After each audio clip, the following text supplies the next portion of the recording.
नमस्ते, मौमिता किचन पे आप सबका स्वागत है। আমি মৌমিতা, আমি আজকে আপনাদের জন্য নিয়ে এসেছি নারকেলের দুধ দিয়ে পটলের একটা রেসিপি। খেতে তো খুব টেস্টি। তো আসুন দেখে নেওয়া যাক আজকের রেসিপি।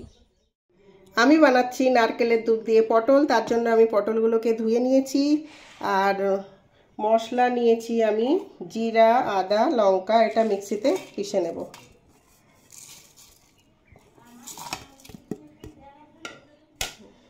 পটলগুলোকে আমি এখন এইভাবে ছাড়িয়ে নিয়ে নেব।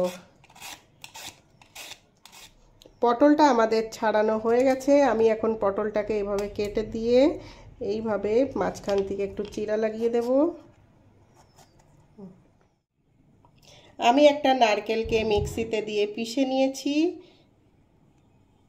পটলগুলো আমার ছাড়ানো হয়ে গেছে। কড়াই গরম হয়ে গেছে। আমি এর মধ্যে দিয়ে দেব এখন সর্ষের তেল। এই রান্নাটা আমি সর্ষের তেলেই করব। তেলটা গরম হয়ে গেছে, এর মধ্যে দিয়ে দেবো আমি পটলগুলোকে একটু ভেজে নেব।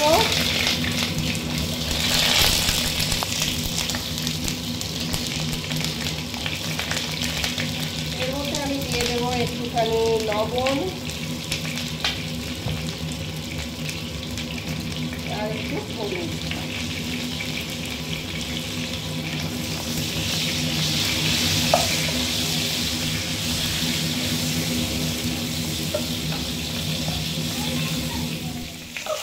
পটলটাকে আমি একটু নাড়াচাড়া করে দেবো। একটু পাল্টে দিলাম পটলগুলোকে। পটলটা ভাজা হয়ে গেছে। এখন আমি এটা একটা প্লেটে নামিয়ে নেব। তেলটা গরম হয়ে গেছে। এখন আমি এর মধ্যে দিয়ে দেব কালো জিরে আর দিয়ে দেব শুকনো লঙ্কা আর দিয়ে দেব বেটে রাখা মশলা।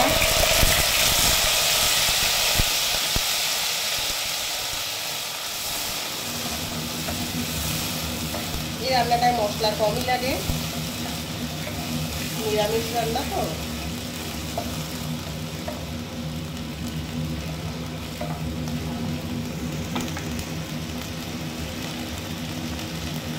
এর মধ্যে আমি দিয়ে দেব স্বাদ মতন লবণ আর দেব আমি হলুদের গুঁড়ো।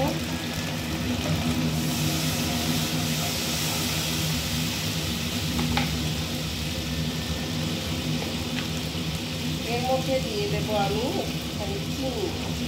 এটা একটু মিষ্টি মিষ্টি হলে ভালো লাগে।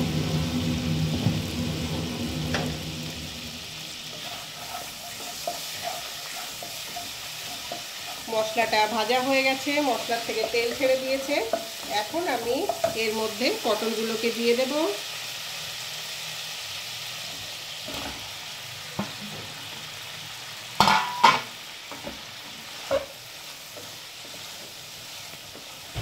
পটলগুলোকে একটু নাড়াচাড়া দিয়ে নেব। এর মধ্যে আমি দিয়ে দেব 4 পিস কাঁচা লঙ্কা আর যে নারকেলটাকে আমরা মিক্সিতে পিষে রেখেছিলাম সেটাকে আমি ছাঁকনি দিয়ে ভালো করে করে নিয়েছি। এখন এই নারকেলের দুধটাকে আমি পটলের মধ্যে দিয়ে দেব।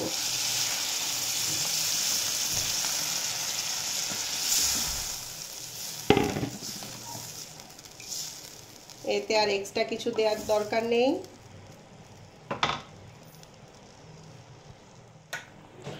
এটা এখন ফুটে গেছে। আমি একটা ঢাকন দিয়ে ঢেকে দেব।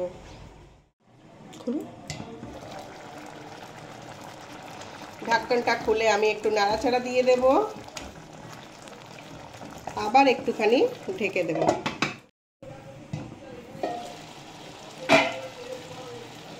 পটলটা রেডি হয়ে গেছে। পটলগুলো একদম সফট হয়ে গেছে। এখন আমি এর মধ্যে দিয়ে দেব একটুখানি গরম মশলা পাউডার। আপনারা চাইলে দিতে পারেন, নাও দিতে পারেন।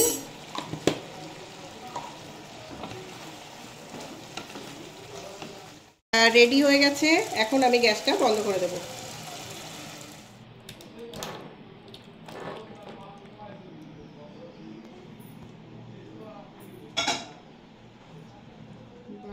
নারকেলের দুধ দিয়ে পটল আমাদের রেডি হয়ে গেছে।